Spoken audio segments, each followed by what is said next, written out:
Cedric Maxwell Podcast is powered by Prize Picks, the exclusive daily fantasy partner of the CLNS Media Network.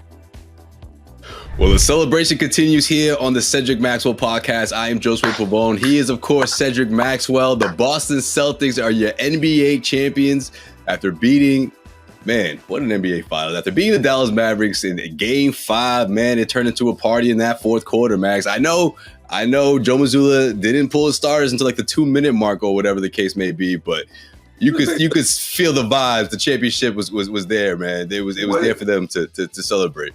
What does that have to do with anything? With him pulling the starters? So, what, dude? You know, what did they tell you when you're going in trying to put a fire out? Drown it again. Make sure it's out. Right. Make sure it's out. I mean, why are you going to take a chance until Kyrie came out the game? Until Luka came out the game? Yeah.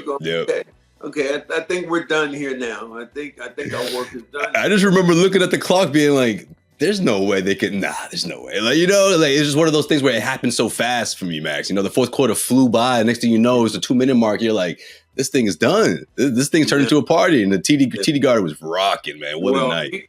Here's the thing. I'll ask you: was this thing over when Peyton Pritchard hit that half court? At the half court? Yes, I think so, Max. Yeah. Went. But I don't think I've ever heard the Garden that loud. That's the loudest I heard all season long. That's exactly what I told people. That is the loudest I've heard it all year long. Went ballistic. And then I'll ask you a question because I'm gonna put you be the guy this time. Kyrie Irving goes in the fourth quarter, late in the fourth quarter, with about 3 minutes to go. He starts dapping up the Celtic players. Daps up Joe Mazzulla, congratulates them. Did you have a problem with that? No. I got a problem with that. A lot of people did. Really? Why? I feel like they would respect it. A lot of people went out. I got no problem with that. All he wants to do is be about himself. Show he's. I'm like, dude, just went up and say congratulations. What the hell? See, but if he doesn't do that, Max, he's a sore loser, right? Oh man, Kyrie, he couldn't even shake their hands. Man, you're right. Kyrie had no way to win. There was no way for Kyrie to win. Either or. If he congratulates the Celtics, if he doesn't do this, he doesn't do that, then he was shit out of luck, regardless what happened today. And so I applaud Kyrie for doing what he did. I'm just laughing right now when I think about all the pundits that said 9 out of 12 reporters who on ESPN and around. Dallas and 6. That's what they said, Max. Most of them. Don't be afraid. Dallas. Stephen A. Smith, you're a guy. Dallas. Yeah, man. I saw him actually in Dallas before Game 3, and he was like, there's no way. Right now, I'm picking Dallas tonight because no Porzingis. I wouldn't necessarily count. And boy, Brown showed his ass. Tatum showed, and the defense. I mean, this is a seriously good team. The marquee names are like Tatum. Now it might be Brown, but the other guys, right? Porzingis of the world, Drew Holiday, Derek White, Pritchard, Hauser. This team is only going to get better. Right? They don't lose any people. Everybody's on the contract, and Al Horford is going into his glory year. I'm not sure if Al Horford can't come back and play another year after this. I will go, if I'm out, I go year by year, just see how my body feels. If you can get you another ring now, you can. But this team is built to win another championship. I think several more championships with the personnel they have. And if what? If they stay healthy, this team can win. This team can repeat. And for all those Lakers fans out there, people who are watching us on this podcast, I know you want to throw up in the back of your throats right now, but go ahead, do it, because that's what killed me about the Laker fans. It was anybody except the Celtics winning. Right. I don't care. I don't care if it was a church league school that came in, as long as the damn Celtics don't win. Yeah, and that carried over to the national media, Max. All those guys at ESPN, including Stephen A. Smith, people who predicted the Dallas Mavericks. I'm like, have you not been watching how deep this team has been? Even without Kristaps Porzingis, you can't see the kind of problems that this team provides, against the Dallas Mavericks with their depth. Like, these guys ain't ready, man. They just weren't ready. And I'm not saying that the Dallas Mavericks didn't deserve to be on that stage to play against the Celtics in the NBA Finals. No, they absolutely did. They went through some grueling series against the Western Conference and Minnesota Timberwolves and all that. But when it came down to it, this was a better team. And I think that's what now everyone understands, the depth of the Celtics team. Al Horford starting that entire NBA Finals. He was a killer, man. And it wasn't just about the three-point shot. It was the defense. It was, like you said, Derek White defending in the backcourt.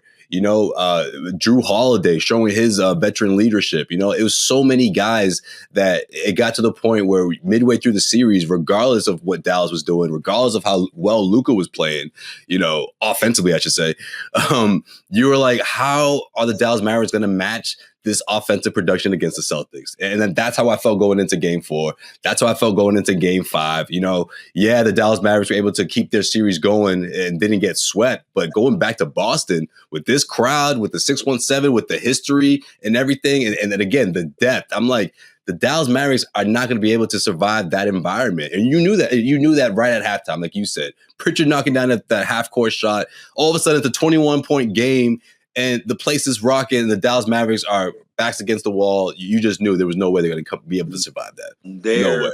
Their margin for error wasn't good because you had guys like Jones who couldn't throw it in the ocean in this series. PJ was Washington, yeah. He did not play like he played when he played against Minnesota. And everybody else on that bench was just marginal.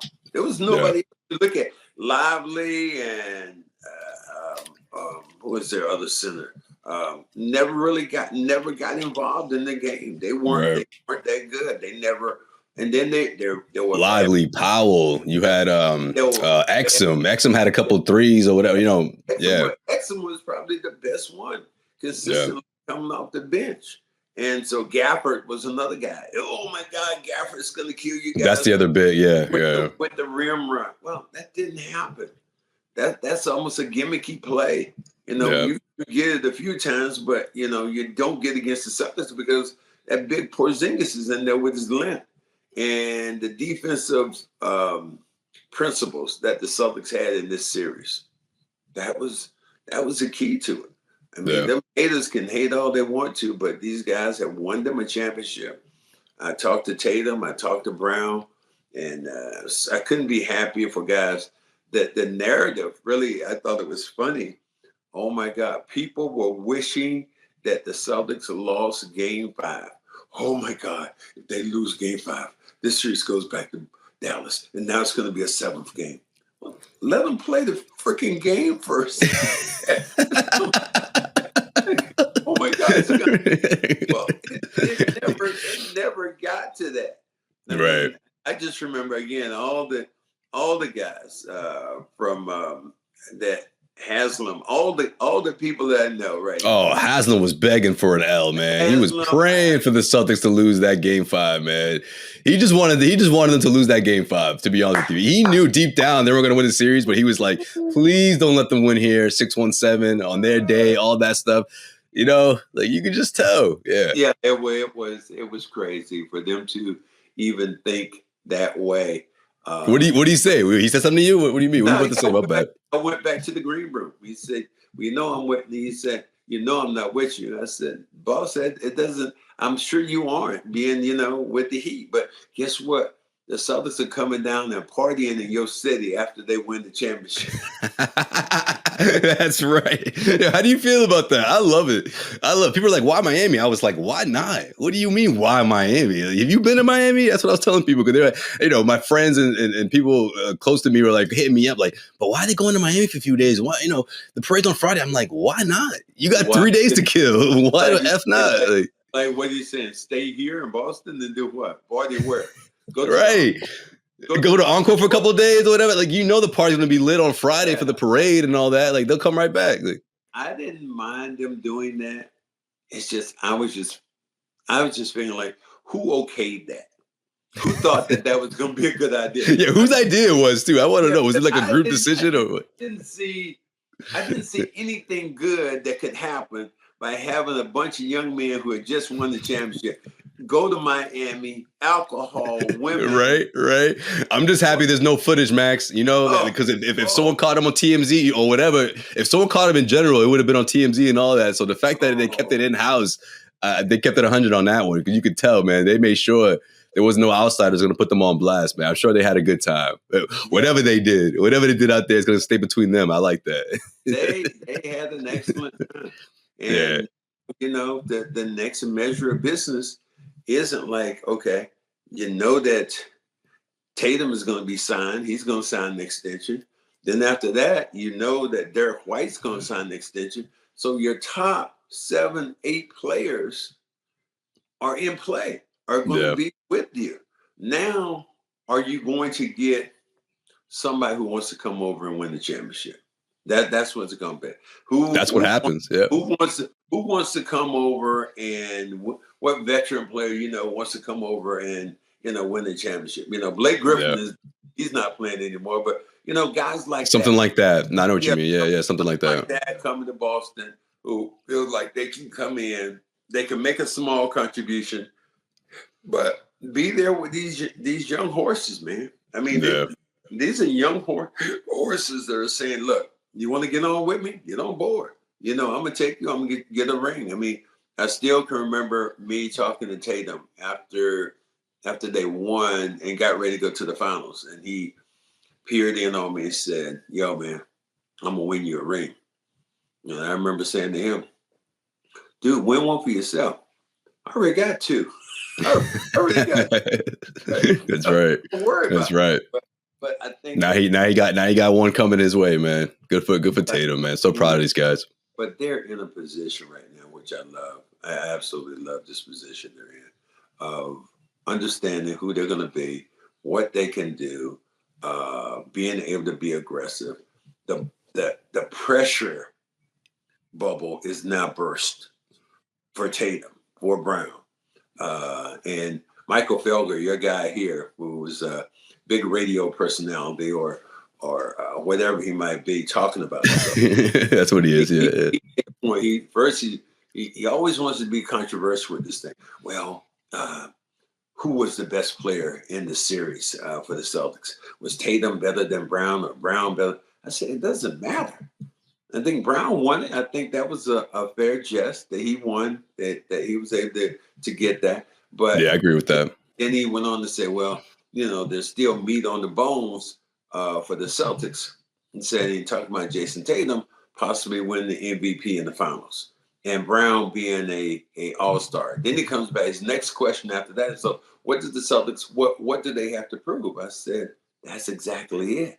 I said, exactly what you said. There's meat still left on the bone for the Boston Celtics because Tatum can come back and be a finals MVP and Brown can become an all-star. So if you think about those things, this team I just think this team can be it can be special and they got an opportunity to win again this year. You know, barring injury, right. This team now, and I think they're so well coached. And I think the coach gets it when it comes to resting his players. Al Horford not playing on the second night of a back-to-back. Right, that was huge, Max. Yeah, they stuck with that principle. That did help them because now Al has some gas at the end of the season. You know, Kristaps Porzingis obviously hurt, but how does he come back? You know, they said his injury was only, I think, 1% of the people in the world have ever had the injury he's had. Why is he so lucky? But you know, hopefully he comes back well and healthy, and you know, it's just it will be, the process would be a much easier process if you think of it, you know, being that way.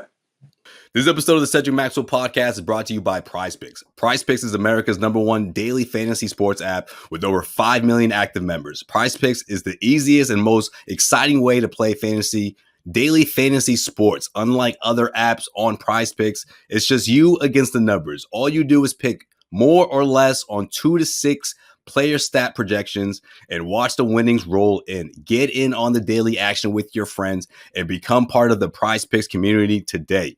You can win up to 100 times your money on Prize Pick with as little as 4 correct picks. You can turn $10 into $1,000. If you're looking for promotions, Prize Picks has got you covered every week, from lowering select players' stats projections on Tuesdays to help your lineup hit, or getting your entry fees back if you have a losing lineup on Fridays. With the finals over, the hoops action doesn't stop at Prize Picks. Women's basketball is still heating up, with stars like Caitlin Clark and Angel Reese looking to make names for themselves alongside greats like Breanna Stewart, Aja Wilson. You can win up to 100 times your cash watching them ball out. It's that easy. I mean, we're talking about whether if Caitlin Clark can make more than 3.5 3-pointers made, Breanna Stewart going for more or less at 23 points. You take your pick. I made my first $10 deposit and I made some money. And you can do the same. Download the Prize Pick app today and use code CLNS for a first deposit match up to $100. That's code CLNS on Prize Picks for a deposit match up to $100. Pick more or less. It's that easy. Download the Prize Pick app today and use the code CLNS for a first deposit match up to $100. That's CLNS. Pick more or less, and it's that easy.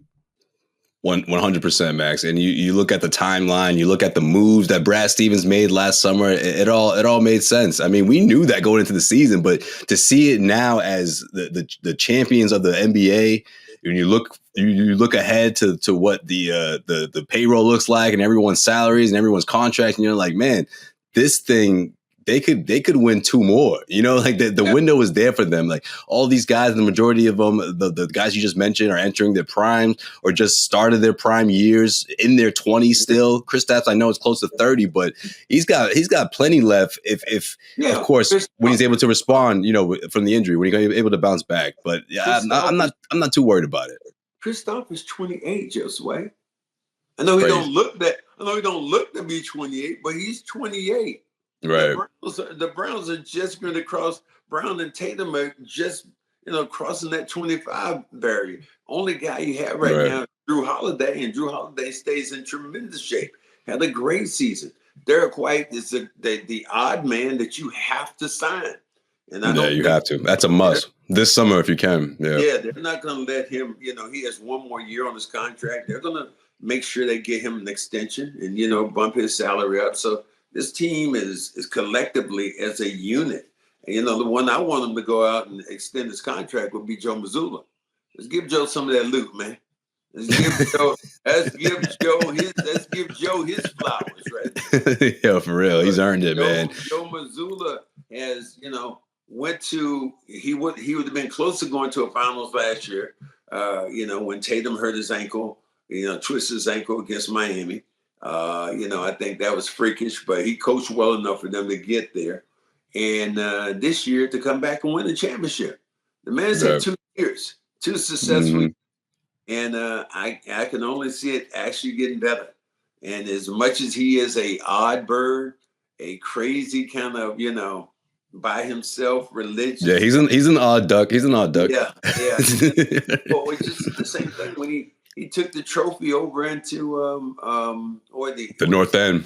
North End. Had the trophy, walking around with the trophy, and it was just this dude. He's different. He's different. Yeah, he's different. And he's different in a way that his players love Joe Mazzulla. They relate to him well, and the fact that he's not that much older than these guys, I think that's the biggest thing. Joe Mazzulla. 35 now, 33, 35, someplace in the area. Al Horford is older than the damn coach. Yeah, he's older than Joe. Yeah, that's true. So yeah, there's some really beautiful things about this team right now that are set up well, and all them haters over there, man, can hate all they want to, but I think this team is, they kicked the door down. And that was the most important. They kicked the door down, and that had to be huge when it came to Tatum and Brown. That's why, man, I was so happy they won in Game 5. The last thing I wanted to do was go back to Dallas. Oh man, I wasn't trying to do that either, Max. I was good with that, man. All that noise from the Dallas fans. And, And oh my God, the media would have crushed them. They would have crushed them if they had to play one more.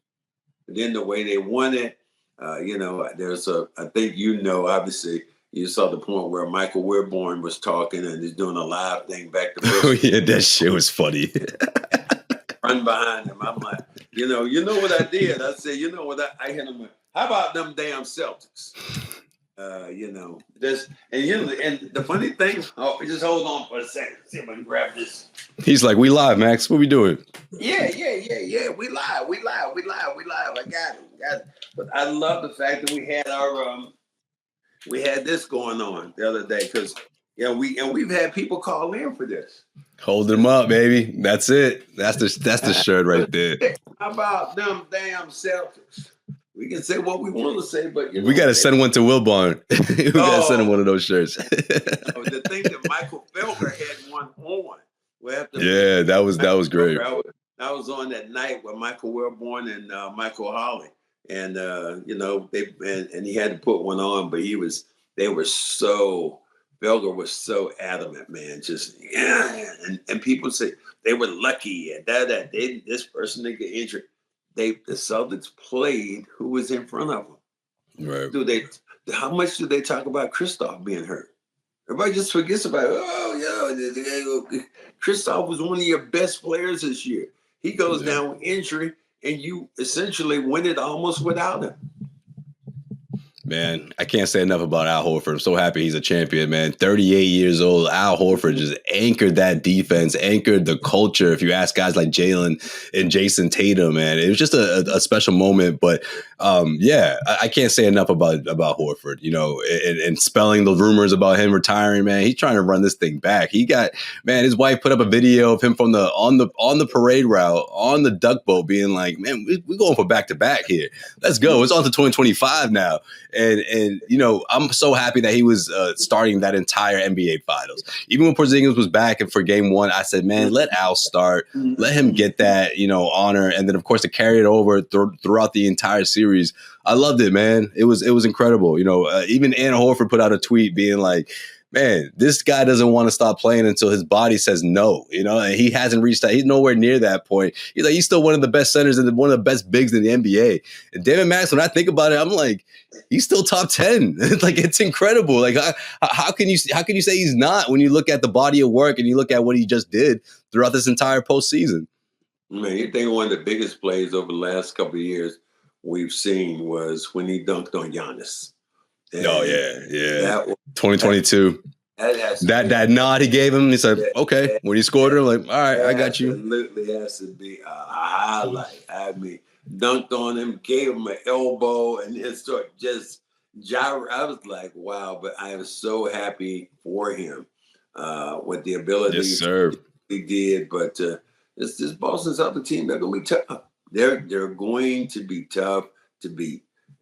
Only way I think that the landscape changes and moves a little bit, that's if, and I don't know if he's going to do it or not, but the free agency is coming up. So we'll see. Does Paul George come to the Sixers? That's what Embiid wants. It looked like he was campaigning on the live television. Joel Embiid was just hating all over the place. Portland gave the Celtics a championship. Well, I mean, Milwaukee had Drew Holiday under contract. Right. Blame Milwaukee, my guy. Right. They didn't have to do that. They decided to go elsewhere. What you want me to do? What do you want me to do? How salty can you be, though? Like, really? You're going to bring that up? You're going to go all the way back to last summer? Like, that's where things went wrong for you? if there's one thing about this championship that puts a damper in my heart, that'd be the fact that Marcus Smart didn't win it. Marcus, man. Who was arguably the heart and soul of what this team was. And for years. Not to get that credit, not to be on that big stage. And I understand the trade work. I'm not, look, don't get on me and say, oh, well, it was a trade if it had. Well, yeah. And obviously Drew was a tremendous fit. But I'm just talking at human nature. of a guy who busts his ass, played through injuries, played with all the adversity, all the people who hated on him, and then to be kicked away, and then the Celtics to win the championship once he leaves. That has to be tough on him as a player. Yeah, no doubt, man. He actually got his old look back. I don't know if you've seen him. He recently did an event, a charity event, and he's got his hair kind of like mine in a sense, or maybe a little shorter. But remember when he he grew his hair out? Yeah, he's back to the short hair look, and I'm looking forward to see how he bounces back on the court, man. Hopefully he can get out there soon. But I'm with you, Max. He's certainly on people's minds for sure. Celtics Nation. I saw a lot of tweets out there talking about Marcus, shouting him out. And rightfully so, man. He gave his heart and soul to this team for 9 years. Like you said, though, it was part of the sacrifice into putting this team together. And you can't help but think about him for sure. But one of the things I want to definitely talk about for a few minutes here. I know you touched on it earlier, but Jaylen Brown winning the Finals MVP. I can't say enough about how happy I am for Jaylen. Signing the richest contract in NBA history. What goes into that and the pressure and all that. And he passed every test with flying colors, if you ask me. Just gave everything he had this season. Made a commitment to the defensive end of the floor from the very beginning. And it really showed throughout the postseason. He was not afraid to take on the opposing team's best player. He showed out. He put forth the effort that I thought really just resonated with the rest of the team. And at the end, he's not only a champion, but a Finals MVP, won the MVP after winning the Eastern Conference Finals. And to me, it was about what he did on the defensive end of the floor and the efficiency on offense. 44%. Shooting from the floor, just really giving it to the Dallas Mavericks on both ends of the floor, and I thought it was well deserved. And I'm glad it wasn't as close as some people would have thought. Given the fact that Tatum averaged more points, may have averaged more rebounds, but at the end of the day, I thought it really. Jaylen got my vote, if you ask me, because of, again, the defense, the efficiency, and just the consistency we saw throughout the entire series from Jaylen. Yeah, he did. I mean, there's no doubt.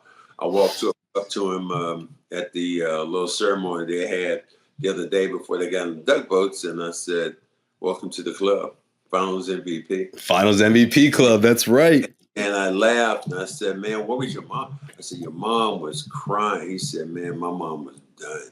She said she just went back to the room. She was done. After this when she cried, she had nothing else. She had emptied the tank. And you did say that. But does Joel Embiid want to get mad right now at the writers who didn't give Jaylen Brown a All NBA nod? For real. Looked like they poured fuel on the fire for him to say, look, I see all these guys who aren't as good as me, and they're getting these accolades. He said, right. Okay, I'm going to show you. And he proved his point. On top of that, to guard Luka. Luka scored his points. But he worked. Luka had to work. A lot of times Brown would just harass him, make steals up on him. And Luka's legs at the end of the day were just that he didn't have it. He didn't have it. The thing that Luka's going to have to do is he's going to have to be disciplined about one thing. And that's getting in shape, getting his body in tip. Luka needs to lose 20 pounds or put 20 pounds. He's strong, but lose 20 pounds and then maybe put that in muscle on his body and dedicate that for 1 year, and you'll see him being a lot stronger at the end. He didn't have a lot at the end when it came to, as much as he scored the ball, he wasn't as efficient. He was exhausted, Max. They made him work. They made him play the defense.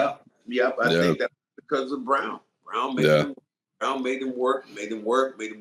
And then when you were talking about Minnesota, you remember the play everybody talks about right now was when Luka got that switch on Gobert. Yeah. On Gobert. And Gobert was running around like in the Dominican land, where you do a chicken and kill him. And chicken just kind of running around. Well, with no head. Yeah. Yeah, he had Gobert running around like that.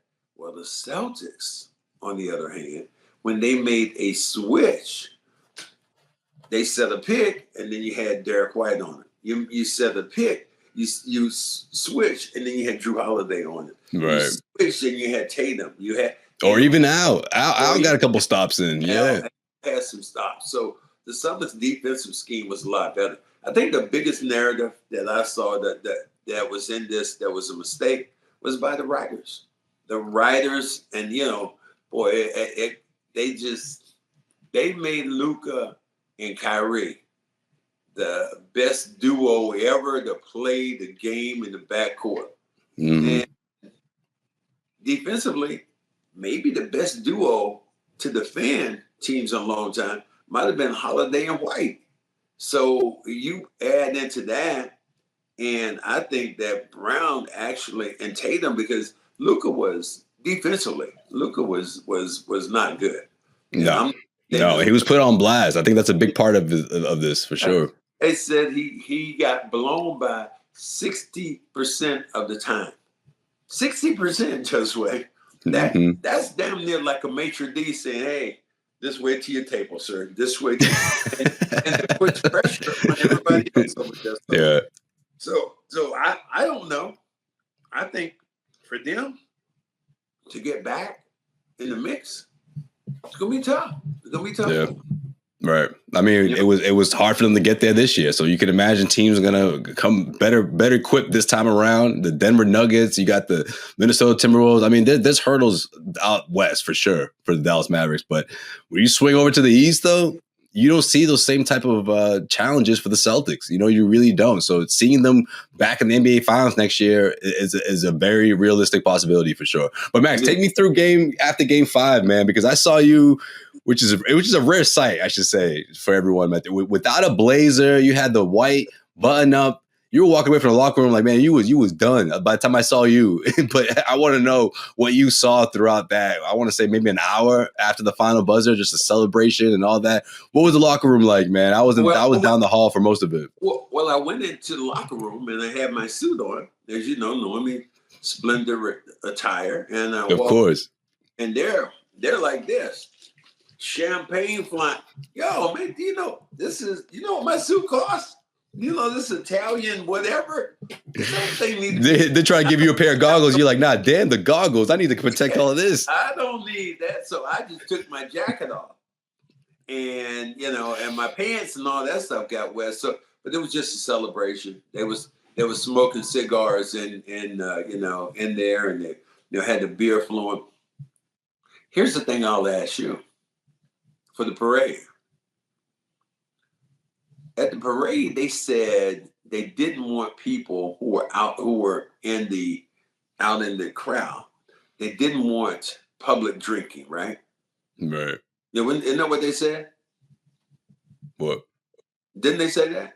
Oh yeah, they said that for sure. Yeah, but that's not what I saw. I saw plenty of that. But here's the thing I'll ask you: how can you ask them to not drink, and everybody on the duck boat is there? Passing beers and whatnot, Michelob's, yeah. They got bottles of tequila, chugging it down. I mean, so that was the biggest oxymoron to me. The fact that you said, "Hey, we're not going to let the public drink, but we got beer and wine and liquor flowing on this boat for the next 2 hours. That's what we got." And there's a million people, but man, it was just the thing I will say, too, is really cool about Boston. They've been there and done that. So unlike the mishap in Kansas City or some of these other places where people have died and really got injured, Boston, I did not hear anything about, people getting hurt at the parade. Right. They've had enough parades where they understand how to act, whereas some of these cities, maybe they're just not used to it. But Boston is because of the legacy of championships which have come through here. Right. It isn't summer in New England without making a trip to Fenway Park, and this year is no different thanks to Game Time. Game Time is an authorized ticket marketplace of Major League Baseball, which makes getting tickets faster and easier. Prices on Game Time app will actually go down the closer it gets to the first pitch, with killer last-minute deals, all-in prices, views from your seats, and their lowest price guaranteed. Game Time takes the guesswork out of buying MLB tickets. We cannot miss out on any Sox-Yankees matchups this year, so make sure you get your tickets, man. There's nothing like it, especially in the summertime and especially at Fenway Park. Save up to 60% buying last minute for sports, concerts, comedy, theater, etc. Save even more with the exclusive in-app deals on select seats ahead of the game or event. Game Time will credit you 110% of the difference because they have the lowest price guaranteed. And thanks to their Game Time ticket coverage, your purchase is covered with the most flexible customer service policy in the ticketing industry. Take the guesswork out of buying MLB tickets with Game Time. Download the Game Time app, create an account, and use the code CLNS for 20% off your first purchase. That's code CLNS. Terms apply. Again, create an account and redeem the offer code CLNS for $20 off. Download Game Time today. Last minute tickets, lowest prices guaranteed. And we're talking about over 1 million people that showed out, man. It was a heck of a celebration, man. All positive vibes, everyone just sort of embracing the moment, man. Like, yeah, for sure, Mac. That's a great point. And for me, it was my first Celtics parade. I'm almost ashamed to say that because I've been to the Patriots, I've been to the Red Sox, but I didn't get the chance to go in 08. So this was super cool for me, man. Taking it in with my friends and not being on the clock was kind of cool as well. I did try to catch up with you, but it was so hard to get to where you were at because I'm on the other side, right? So by the time I crossed over, everything had kind of died down or whatever, but there were still plenty of people celebrating out in the streets, man. It was special for sure. And look, Game 5 that night, man, it flew by. Like, it was so surreal just to see all the confetti and everyone celebrating. All the fans didn't want to leave. We did our post-game show. By the time we wrapped up, we did a post-game show, late show. It was about 3 a.m. max, 3:30, and there was still plenty of people, plenty of reporters around getting work done, but also kind of celebrated, man, because it was that type of night. And my favorite moment of the night, Max, was when Jaylen Brown and his friends came down to the court because someone brought a basketball out. Man, we had media players playing. We had Mike Zarin came back. He got into, I think it was like a game of 21 these dudes were playing in. So Jaylen heard the ball bouncing. He came out with his boys and the trophy, and he said, man, what a beautiful sight, man. And I'm looking at Jaylen like, yo, we do love the sport too, right, Jaylen? This isn't just our job, right? Like, we just saw what you did. We just saw you guys win a championship here, man. Of course, some reporters someone bring a basketball out, we're going to get some shots up, man. We're going to embrace the moment with confetti on the ground and all that. It was like a movie, Max. It was so surreal. It was like I was dreaming for sure, man. Here's the thing that I didn't understand, which I thought was so cool, and I didn't see it. Where did they come up with the confetti guns? Did they just push them in all of a sudden? Because I've never seen them before. Yeah, what I said essentially is where they rolled them in, but I never noticed the guns at all until when Eddie said Celtics win, and then all of a sudden this confetti from 4 different these things from the corners, right? The way they were shooting out, it was nonstop. It was from the corners, and it was such a beautiful scene of green. To be in a situation and to see that, it was unreal. But the NBA playing stuff like that, people say, well, no, what they do, they rehearse it. They rehearse it. Because that's what we did when we rehearsed, the ceremony that we had in Indiana. Right. Had to get the trophy out. So they rehearsed those points for the Celtics. They couldn't rehearse it for the Mavericks because the Mavericks couldn't win. Not that night. So it was a really cool moment to see how everything kind of went down. Absolutely, man. The celebration continues here in the city, man. You can just feel it. Everyone rocking their Celtics gear. You got the Ghost Celtics. You got the murals. You got it. The entire city just painted green and white, man. Everyone celebrating. It's a beautiful sight, and it's crazy to think it's been sick. There it is. Yes, sir. How about them damn Celtics? It's crazy to think it's been 16 years, man. But you can tell. You can tell the merch is everywhere. If you want one, holler at us, man. Hit us up. We've had people holler at us. I think our guy Nick Josue, our grand poobah of this podcast, was telling me. Grand poobah, I like that. He said the merch. He said the merch is sold out. He said how about these damn so I was walking and several people came through and they had their shirts on.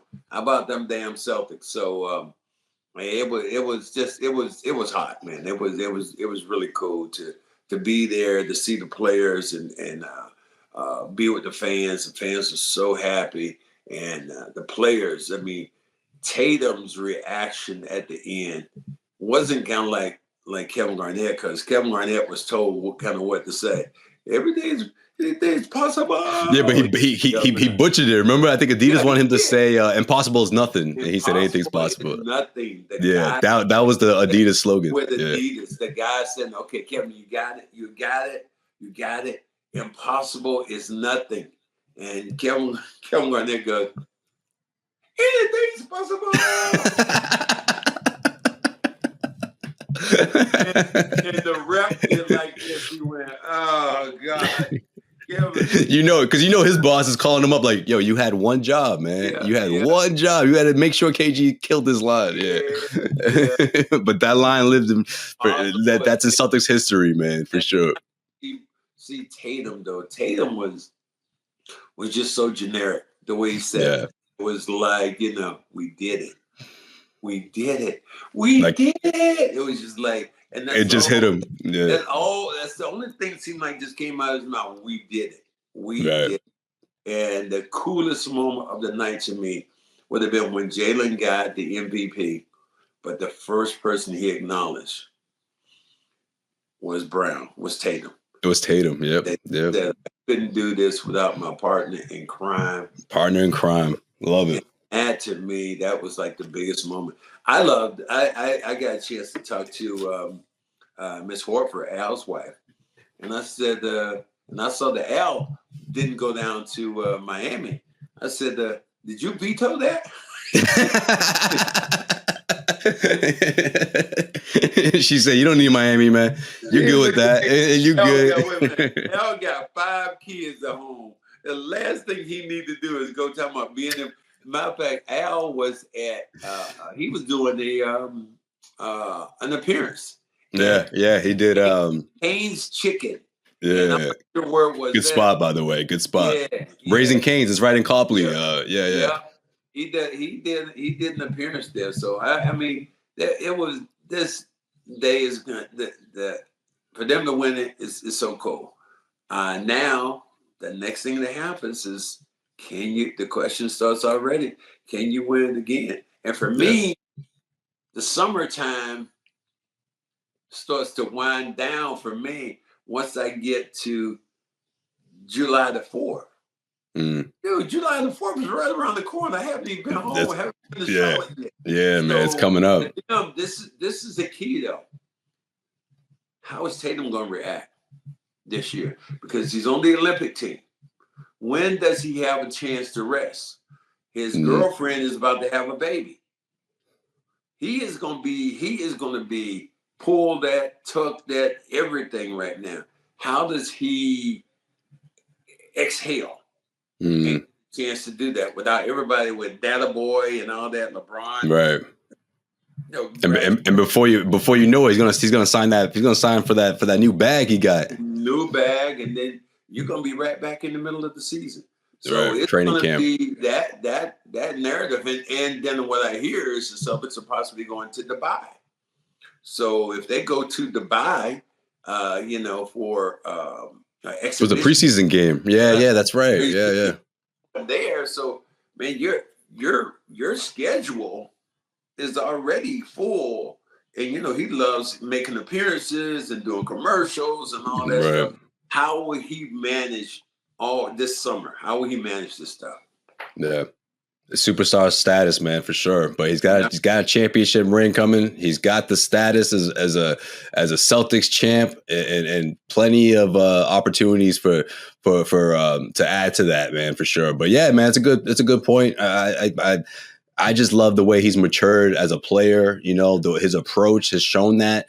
He didn't go into this being like, I got to win the Finals MVP, or I got to put up these 30 points a game so I can shut up these critics. No, he kept his focus. He knew what was best for this team, and that's a testament to who he is as a player for sure, man. The highs and lows, what he went through a couple of years ago. I mean, all of that is what is turned him into who he is today, and I'm super proud of him, man. He's an NBA champion for sure.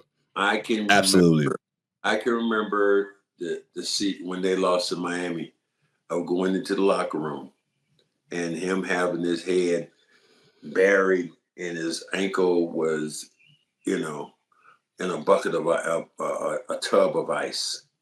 And you could just see the agony, the pain that he and he was able to come out of it in the testament of who he is as a player, a person, this organization, and man, all them Laker haters. My goodness, this is enjoy it. This Laker is sweet. Haters. And when I was on TMZ, you know, it was. I loved every moment. I was sitting on my floor doing a podcast with TMZ and just talking about the Celtics and, you know, all the hatred that I had from, you know, Michael Cooper and oh man, I forgot about Coop. He's been quiet. He's been awfully quiet these last couple of weeks. Oh, you ain't hearing nothing from them brothers no more, man. I gotta go on. I gotta go. You know what? I gotta get up with Nick to go on Coop's podcast. You should, yeah, man. Did he take a break or something? I haven't seen an episode in a bit. See if I get James Worthy on that podcast with me, because you know, when we were losing, them haters, you know, they all up, but when you win, them haters disappear. So. Ain't that the truth? Yo, Max, let me get you out on this, man. NBA drafts coming up, believe it or not. The Boston Celtics had the 30th overall pick. Do you just want to see Boston go out there and just draft Bronny James? You know, if he's still on the board, like, do you do that just to sort of be like, oh, hey, Lakers, you want Bronny? Well, how bad do you want him? Who you willing to give up for this dude right here? Like, as a look. We're going to do whatever it takes to get more assets because we're not done. So let's see how badly you want Bronny James. Here he is. I don't know if Bronny James is worth the circus that will come along with it. The circus that will come along with him. That's a trade piece though, Max. You ain't trying to hold on to him. You're not gonna get him and trade him. I mean, I think it would be, to me, this is when I talked to you before, man. Karma's a bitch. I'm saying this. I'm not fucking with that piece like that. I'm not doing it. Oh, man. I thought you were talking about the other side. That's Lakers karma right there. I'm not getting Bronny James to stick it in the Lakers' face and grab him and look for a trade. No, I'm not doing that. I'm good. Let's stay classy, Boston. You know, like Obama. When they go low, we go high. You stay high. So anyway, yeah, because you know the Celtics don't need another guard, man. You know they got like 7 of them. So you know it would be under those. Yeah, it'd be under those guidelines. You got Pritchard over there who is dying to play. You got those 2 studs over there playing in front of them. You're playing the best defensive backcourt sometimes. Doing what they do. I mean, you got Davison over there Davison is still trying to get on right. Trying to get on, with the rack. I mean, so I don't subscribe to that one that you go out and get Brian. Brian James is not going to change what this team. This team needs somebody who's going to back up to the centers. And I like what they have already in Luke. I mean, I like what I like the guys they have there. So yeah, Tillman too. Yeah, Tillman. So I mean, I don't know where you go at. The chemistry of this team was so good. The loser is Brissett going to be back? This year. I think he's got that option. Yeah, it's a good question. Who's going to be where, and that's going to be the key to it. But guys, and yeah. No, I was gonna say real quick, some people forget too, man. He's 25 years old, man, so he's still got plenty of development in him. So yeah, absolutely. All that stuff is there. So guys, it is you guys only make us stronger. Yes, sir. We have enjoyed this ride this year. You'll be hearing from us from time to time during the summer, talking about the Celtics and talking about any other thing that kind of comes to mind. And I'm sure we're going to have some more special guests. I want to thank our last guest, Chuck D. Chuck D, man. That was incredible conversation, man. That was so cool. I finally felt, I guess I wasn't guilty anymore when I talked about your guy, E40. And that was funny as hell. When I met E40, Josue's rapper, he said to me, I'm like, introduced me. I'm like, yo, man, how you doing? I said, yo, man, nice to meet you, man. He said, ping pong. I like ping pong.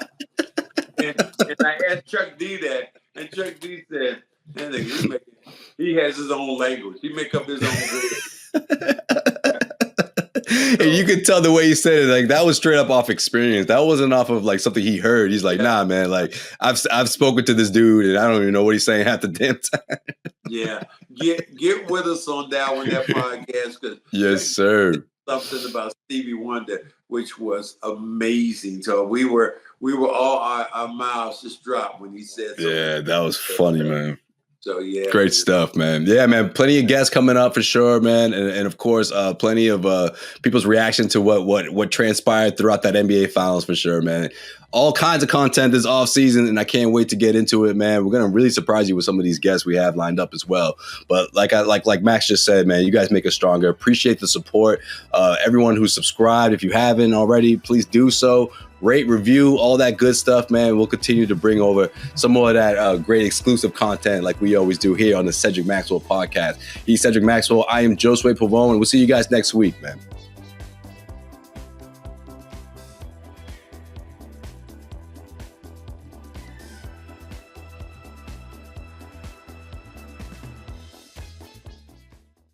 Josue Pavon here, CLNS Media, and if you made it this far, that means you really like this video. So hit subscribe, make sure you keep our notifications on, damn it, and we got plenty of great content coming your way.